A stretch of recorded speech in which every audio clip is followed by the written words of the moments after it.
प्रश्न 3 है, रस की परिभाषा देते हुए इसके स्वरूप का विश्लेषण कीजिए।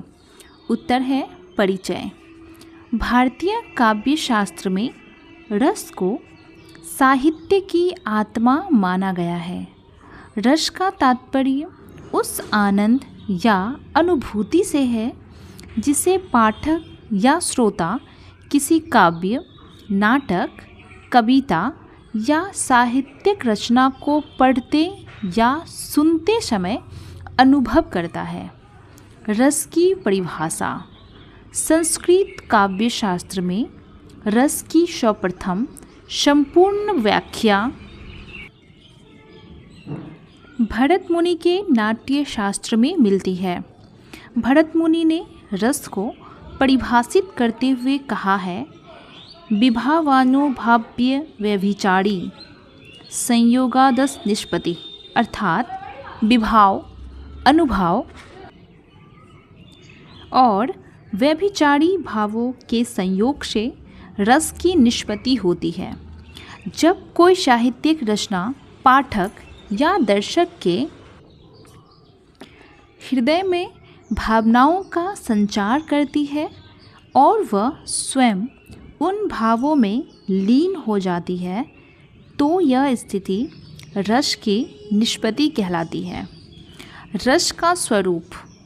रस का स्वरूप समझने के लिए उसके घटकों को समझना आवश्यक है। रस की उत्पत्ति में 4 प्रमुख तत्व कार्य करते हैं। पॉइंट 1 है अस्थायी भाव।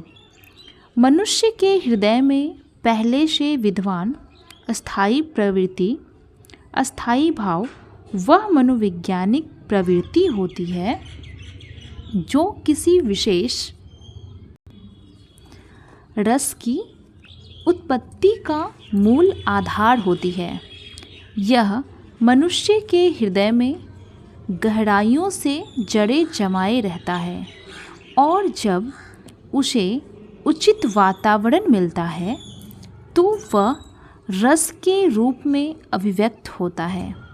उदाहरण के लिए प्रेम, करुणा, वीरता, क्रोध आदि भाव अस्थायी भाव माने जाते हैं।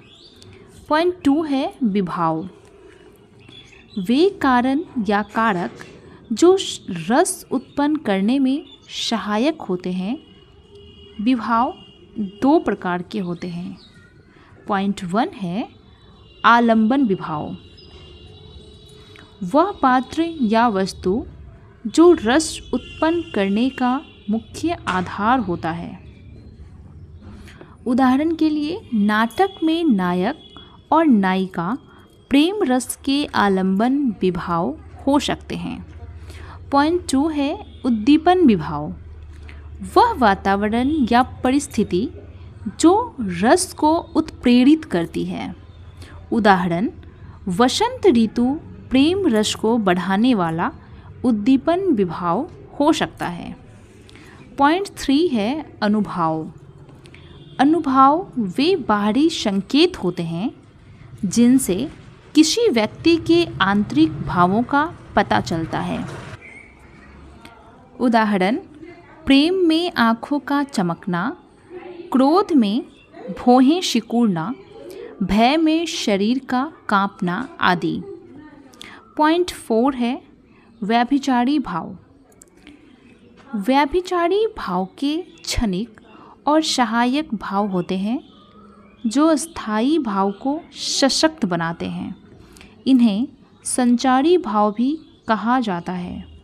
इसकी संख्या 33 मानी जाती है, जैसे आशंका, भय, निराशा, उत्साह, गर्व, स्मरण, मोह, लज्जा आदि।